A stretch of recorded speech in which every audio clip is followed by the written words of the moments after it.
यो कुर्लेगढी को क्षेत्र वरिपरि चाहिँ लाली गुराँस जोगाउ अभियानमा जाने लागिरहेछौँ। यो लाली गुराँस चाहिँ को दाउरा चाहिँ नकाटौँ, यो लाली गुराँस वरिपरि चाहिँ उसलाई गोडमेल गर्ने अभियानमा सबैजना भेला भएर जानु लागेको छौँ। अनि यसमा नेतृत्व गर्दै हुनुहुन्छ हाम्रो आदरणीय काका कमल फागोले लगायत यहाँ कुर्लेगढी गाउँ एरिया सबैजना चाहिँ युवाहरू भेला भएर हामी लाली गुराँस जोगाउँ अभियानमा जाँदैछौँ सबैजना। अब यो हामीले चाहिँ विशेष गरी यो थुम्की डाँडा एरियामा अहिले चाहिँ लाली गुराँस जोगाउँ अभियानमा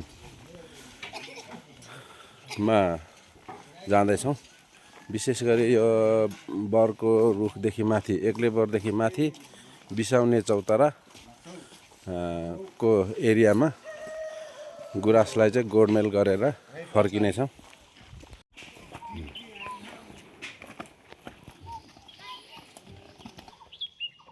यो बाटोमा पनि पछि चाहिँ हाम्रो सिडी लगाएर पर्माकल्चर बन्दुके डाँडामा अवस्थित पर्माकल्चरसम्म सिडी लाने हाम्रो योजना छ। यो बरको फेदबाट माथि हुँदै यो बाटोमा सिडी लाने हाम्रो योजना छ। योभन्दा अगाडि पनि अलिअलि फाँडफुँड चाहिँ गर्नुभएको रहेछ। यो एक्लेबर एरियामा पनि सरसफाइ गर्नुपर्ने आवश्यक देखिएको छ। सबैजना आज हाम्रो नेपालको राष्ट्रिय फुल लाली गुराँस जोगाउँ अभियानमा हाम्रो कुर्लेगढी गाउँका युवाहरू चाहिँ जुट्नु भएको छ सबैजना।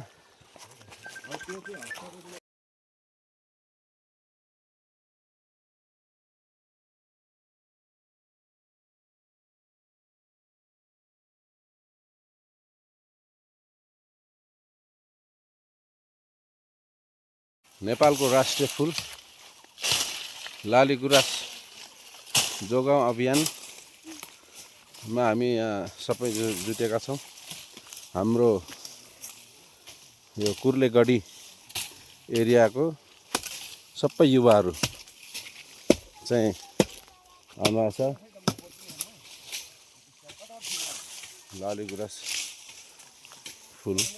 हजुर नेपालको राष्ट्रिय फुल लाली गुराँस जोगाउँ अभियानमा हाम्रो नेतृत्व गर्दै हुनुहुन्छ आदरणीय हाम्रो काका कमल फागोले। यो लाली गुराँस चाहिँ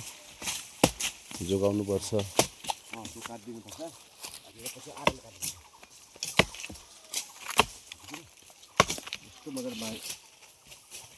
अब हामीले क्या भरे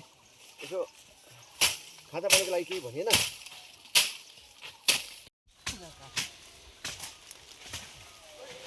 लाली गुराँस फुलिरहेछ नि पछाडि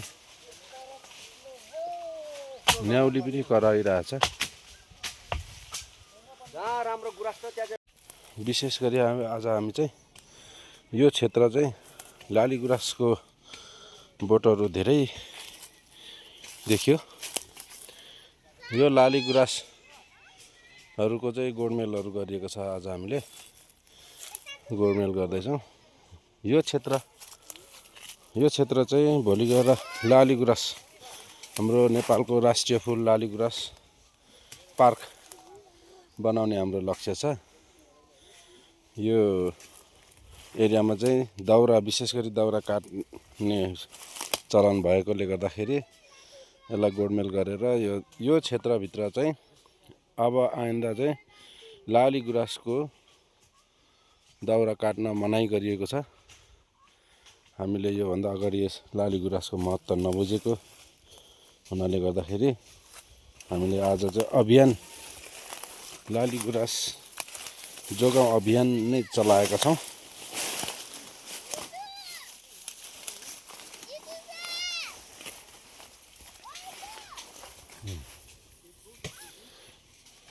पटै साथी हो,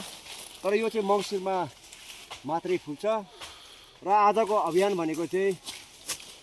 2082 साल फागुन 22 गते निर्वाचन सम्पन्न भएको भोलिपल्ट हामी 24 कुरुले गढीका युवा साथीहरूसँग एउटा अभियान चलाएका छौँ। त्यो अभियानको नाम चाहिँ के हो भने यो हाम्रो कुरुले गढीको गुराँसे पार्कमा चाहिँ गुराँसहरू धेरै मासिँदै गएको दाउरा बालेर विशेष गरी दाउरा काट्ने सबै नाश भएको कारणले गर्दाखेरि अब यसलाई राष्ट्रिय रूपमा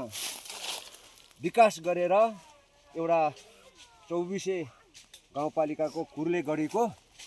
यो गुराँस पार्कलाई व्यवस्थित गरेर यसलाई एउटा आन्तरिक बाह्य टुरिस्टहरूलाई भित्राउने काम गर्ने हाम्रो ठुलो योजना छ। मलाई लाग्छ यो पालिका प्रदेश र सङ्घले पनि सहयोग गर्नेछ भन्नेमा हामी विश्वास छौँ। किनभने यो लाली गुराँस भनेको हाम्रो राष्ट्रिय फुल हो, हाम्रो पहिचान हो, हाम्रो चाहिँ एउटा चिनारी हो। त्यसैले गर्दा यो अभियान चलाउनु हामीले सुरु गरेका छौँ। लगभग अहिलेसम्म हामीले यही गढी गाउँको यही डाँडामा हामीले लगभग कति 500 बिरुवा गुराँसको बोट चाहिँ हामीले संरक्षण गर्ने सरसफाइ गर्ने काम गरेका छौँ। र मलाई लाग्छ अबको 5 वर्षमा यो ठाउँमा सबै हाम्रो आन्तरिक पर्यटकहरू आएर सहज र सहज तरिकाले बसेर मनोरञ्जन गरेर फोटो खिचेर एउटा आनन्द लिन सक्नुहुन्छ भन्ने हामी विश्वासका साथ हाम्रो कुरुले गढीका युवा साथीहरू चाहिँ लागि परेका छौँ। विश्वास छ आजको 5 वर्ष पछाडि तपाईँहरू पक्कै पनि यहाँनिर चाहिँ हाम्रो 24 गाउँपालिका वार्ड नम्बर 3 पहिले हाम्रो कुरुले तेनुपा गढी गाउँको यो गुराँसलाई चाहिँ हामी संरक्षण गर्नेछौँ र तपाईँहरू यहाँ आएर मनोरञ्जन गर्नुहुनेछ, यहाँ आनन्द लिनुहुनेछ। किनभने प्राय गुराँसहरू एकदमै अप्ठ्यारो ठाउँमा फुल्ने भएकोले गर्दाखेरि त्यति साह्रो मान्छेहरू रमाउन सक्दैन। तर अब धेरै गुराँस भएको भनेको अब माथि किन्जुरेतिर धेरै गुराँसहरू छ, तर त्यहाँ चाहिँ पाखै भएकोले गर्दा राम्रो देखिन्छ। तर यहाँ चाहिँ फोटो खिच्नु गाउँकै छेउमा एउटा यत्रो डाँडामा 400-500 गुराँसको फुललाई संरक्षण गर्नु सक्यो भने अवश्य पनि यो एउटा पर्यटकीय स्थलमा आन्तरिक नभए पनि वैदेशिक नभए पनि आन्तरिक रूपमा यो पर्यटन अथवा एउटा गुराँस पार्क रूपमा हामी विस्तार गर्न सक्छौँ भन्ने विश्वासका साथ हामी लागि परेका छौँ। र सम्पूर्ण युवा साथीहरूलाई पनि म आज यो अभियान जुन गुराँस संरक्षण गर्ने अभियान र के अरे चाहिँ हाम्रो यो टिमलाई हृदयदेखि नै म धन्यवाद पनि दिन चाहन्छु। अब अर्को हामी एपिसोड चाहिँ वैशाखमा हामी आउँछौँ। वैशाखमा आएपछि हामी अलिकति योभन्दा व्यवस्थित तरिकाले यो गुराँस संरक्षण अभियान 24 गाउँपालिका वार्ड नम्बर 3 कुरुले गढी गाउँ, जुन कुरुले गढी गाउँ भनेको चाहिँ 24 को राजधानी हो। जुन राजधानी चाहिँ त्यति बेला 24 को राजा चाहिँ सोयागाङ राजा भएकोले गर्दाखेरि सोयागाङ राजाको राजधानी भनेको चाहिँ कुरुले भएको कारणले गर्दा यसलाई संरक्षण सम्वर्धन गर्नु धेरै अरू पनि छ। कुरुले योग भयो, यहाँका धार्मिक स्थलहरू भयो, यहाँको पर्यटकीय स्थलहरू भयो, पुरानो स्थलहरू विकास गर्नुपर्नेछ। र म हाम्रा दर्शकहरूलाई के भन्न चाहन्छु भने आउने दिनहरूमा अझै राम्रो गुराँस ढकमक्क फुलेको बेलामा तपाईँहरूलाई फेरि पनि हामी एउटा भिडियो लिएर आउनेछौँ भन्दै बिदा हुन चाहन्छु। धन्यवाद, नमस्कार।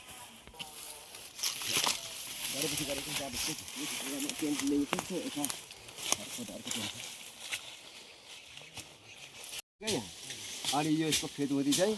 चट्टसँगले बस्ने क्या, हामी चाहिँ लाली गुराँस के भन्छ फाउन्डेसन हालेर यो लाली गुराँस जोगाउँ अभियानमा लाली गुराँसलाई चाहिँ गोडमेल गर्दैछौँ। यहाँ सबैजना हाम्रो कुरुले गढी गाउँको सबै युवाहरू सहभागी बन्नुभएको छ। हामी चाहिँ यो लाली गुराँसलाई चाहिँ संरक्षण गरौँ भन्ने अभियानका साथमा हामी देखिँदैन। जोइ यो 5 वर्षको लक्ष्य गरौँ कि 5 वर्षमा हामीले उपभोग गर्न पाइन्छ कि 5 वर्षदेखि अब आगोले खाएर सकिहाल्छ होइन आगोले त मार्छ यो सबै आगोले मारेको रहेछ हाम्रो जय पनि सहभागी बन्नु भएको छ खबर चाहिँ गरेको थियौँ न सुनेर एकदम उत्साहित भएर आउनु भएको छ हाम्रो जय पनि म यो थाहा पनि थिएन कि अघि ठ्याक्कै आउँदाखेरि त हाम्रो बुद्धले पो त्यहाँ यस्तो यस्तो कार्यक्रम चाहिँ म पनि जान्छु मलाई त्यो अब थाहा नभएको कुरो होइन अनि यो अलिक पछाडि हामीले रोप्ने अभियान पनि गर्नुपर्छ यसलाई पछि चाहिँ वर्षमा चाहिँ एकचोटि अब यसो बुझेर त्यो कतिखेर सर्छ एकचोटि बुझेर यसलाई अलि यो तमर पर्माकल्चरसँग समन्वय गरेर एउटा अभियान गर्नुपर्छ यो पछि मैले बसेकोमा चाहिँ के भनेको थिएँ नि बसन्तपुरमा छ नि त्यहाँनिर उनीहरूले सारेको छ त अनि त्यो अघि माबाउले प्लानिङ गरेको थियो नि होइन त्यही त त्यो हाम्रो यो टिभी लर्निङ ग्राउन्ड भन्ने चाहिँ यो गुराँसकै संरक्षणको लागि पनि त्यो अलिक खाली क्षेत्रहरूमा चाहिँ त्यहाँ चाहिँ खास गरी चाहिँ यो गुराँसको अतिक्रमण भएपछि गुराँस चाहिँ अब मासिन लाग्यो भनेर गुराँसको प्रजातिको राजनीति चाहिँ केही क्षेत्रमा 32 वा 28 प्रजातिको गुराँस आउँछ भन्छ नि त अनि त्यसले गर्दाखेरि चाहिँ त्यहाँनिर चाहिँ गुराँसको वृक्षारोपण पनि यहाँ मौरीको छ त यहाँ मौरी यहाँ दुलोभित्र छ कसैले यो ढुङ्गा फुटाउन नसकेर हो क्या रहेको उनीहरूले कुन सिजनमा चाहिँ गुराँस रोपेर चाहिँ सफल हुन्छन् कति सर्छ कति पर्सेन्ट छ अनि त्यो विचार गरेर हाम्रो क्षेत्रमा पनि यो गुराँसलाई अब हाम्रो मलाई लाग्छ हाम्रो क्षेत्रमा 2 खालको भेटिन्छ कि भन्ने 2 खालको भेटिन्छ चाहिँ एउटा पिङ्क कलरको पछि यो क्षेत्रमा चाहिँ यो गुराँसकै संरक्षण गर्दै जाँदाखेरि अब आगामी दिनमा चाहिँ हामी सबै मिलेर यसरी नै सबै मिलेर चाहिँ अब यसको बिरुवाहरू जङ्गलमा खोजेर भए पनि सकिन्छ आफै उत्पादन गरी नभए जङ्गल खोजेर भए पनि वृक्षारोपण गर्नु चाहिँ अब पर्छ हाम्रो वनपालमा अलिक यहाँ बिरुवा चाहिँ यहीँ रहेछ होइन त्यसलाई कसरी प्लास्टिक मजाले एउटै जरा नफलिकन उ गर्नुपर्छ यहीँ उम्रेको चोतुङ पार्क छ नि चोतुङ पार्कमा उनीहरूले त्यो बिरुवा ल्याएर रोपेर हुर्का किन्न थालिसकेको पार्क हो पहिला थिएन नि त होइन त्यहाँनिर पनि उ गरेर हो गुराँसहरू पनि निकाल्नु है गुराँसहरू यसो घुमाएर यो स्वभावले पनि अब हाम्रो देशको यो राष्ट्रिय फुल हो अनि तर अब यो भौगोलिक स्वभावले पनि होइन अब यहाँ पाउँछ अनि तल पाउँछ तर यसको फेरि उताबाट पाउँदैन होइन यो सौन्दर्यको हिसाबले पनि राम्रो भयो त्यही त मैले त्यही असल लागेको छ क्या अब यहीँ गाउँ छ यहीँ नै पार्कलाई चाहिँ विकास गर्न सक्यो भने त अनि हाम्रो एउटा त्यो गरेको यो बाटो सबै गुराँसले भरियो भने गुराँस सुन्ने बेला यतिखेर त सानो रमाइलो हुन्छ अनि माथि गएपछि नै हुन्छ एउटा गाउँमा फेरि वर्ष पनि फेरि नै बेलामा हुन्छ पार्कमा माथिबाट यहीँ ल्याएर कहिले च्याब्रुङ आजकल त्यति बेला एउटा प्रोग्रामै गर्नुपर्छ कि गुराँस पिलेर रमाइलो भने माथि मगाएर ढुङ्गा नाच्ने भने होइन अब कसरी ढुङ्गा हाम्रो च्याब्रुङ छँदैछ छँदैछ अब कोही यता के भन्छ हाम्रो मगरको हुर्रा छँदैछ होइन एउटा सांस्कृतिक पनि हो यता के भन्छ यता सङ्गीनी के नाच्छ नि त मारुनी मारुनी नाच्छ नि त दबाईहरूको दमै नाच्छ नि समय बजाएर पर्या जस्तो फर नाच्नेहरू हुन्छ होइन अब त्यो सबै कार्यक्रम गर्नुपर्छ अनि मान्छे आउँछ क्या मतलब कहाँबाट यस्तो बजारकै छेउमा कहीँ पनि यति धेरै गुराँस छैन हौ ल कहीँ छैन ल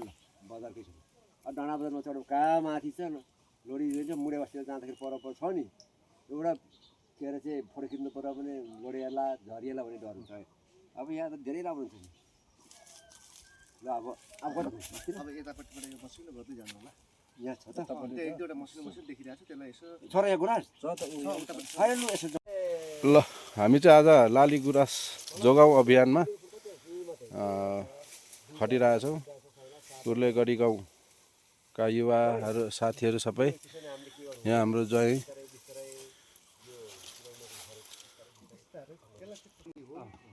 भनेर एउटा राखेपछि मौवा हुन्छ फैलाउने चाहिँ अर्कोलाई मौवा हुन्छ कहाँ कहाँ राख्नुपर्छ यो रोइ खानेलाई पनि राख्नु तर बडा दिने कुनलाई भन्नु पऱ्यो किनभने यो यिनीहरूको कामै छ राख्नु हुँदैन केही दिनु हुँदैन होइन यो राम्रो छ मैले भने जस्तै अब राख्दै राख्नु किनभने रोइ खाने र अब बडा कुनलाई दिने भन्नु अन्त यहाँनिर लगभग सबै गर्ने पनि तर यसलाई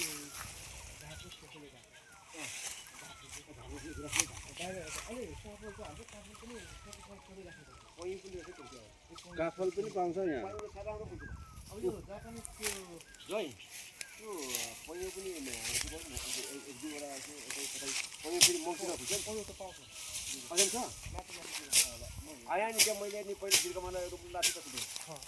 त्यो बाटोमा उसले रोपिसक्यो होला त्यसरी बाटोमा त रोपिसकेको होइन साह्रै राम्रो फुल्छ। यो चाहिँ के हो त त्यो यो यो काठलो काठलोलाई पनि राख्नु खाना खाएको त्यो किनभने नि केटाकेटी खुसी भएर आउँछ नि त जङ्गलमा एउटा होइन नि काफलको फुरा नकिरी हुन्छ त्यो नचाहिँदो खालको के अरे नजानेरै एक्सर्साइज हुन्छ है केटा एउटा काटेर यहाँ यसो जान्छ अनि त्यो अर्को के भन्छ हौ यो जापानिज फुल छ नि साकुरा साकुरा जस्तै साकुरा चाहिँ पैँयोको जस्तो हुन्छ नि त ग्राफ्टिङ गर्नको लागि पैँयो चाहिँ अर्को पनि हामी बिज भयो साकुरा चाहिँ फुलमाथि चाहिँ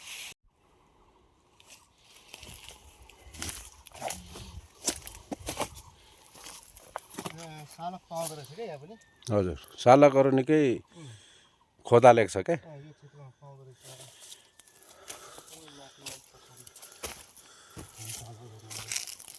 यो सालकले खोदालेको होला होइन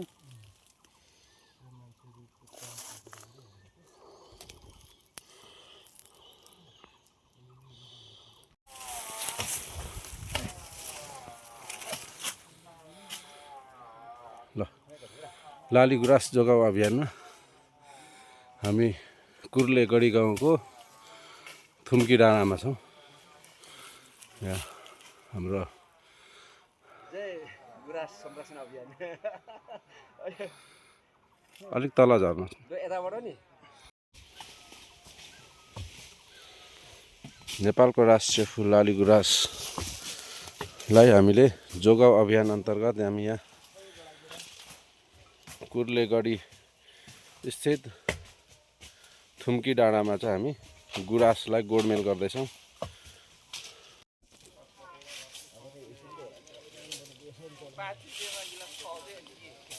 यो चाहिँ कुर्लेगढी गाउँको माथि थुम्की डाँडामा हामी लाली गुराँस जोगाउ अभियानका साथै पछि गएर चाहिँ यो यहाँनिर हामीले रोप्ने पनि योजना बनाएका छौँ।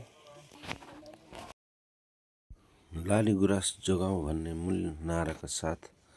हामीले यो कुर्लेगढीमा अवस्थित थुम्की डाँडाको लाली गुराँसहरूलाई हामीले अवलोकन गरेर यहाँको लाली गुराँसलाई गोडमेल गरेका छौँ। तपाईँहरूलाई कस्तो लाग्यो प्रतिक्रिया दिनुहोला। धन्यवाद।